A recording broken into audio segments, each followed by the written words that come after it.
Now let's design the layout of the second activity. I'll create 2 text views and 1 button.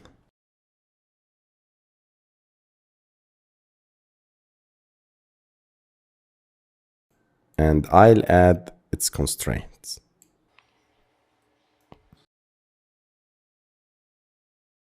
Then I'll create the second text view.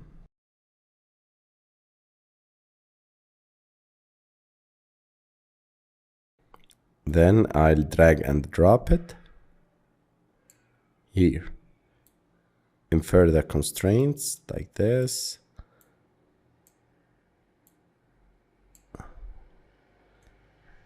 And here we go. Now I'll create a button that allows us to share the result.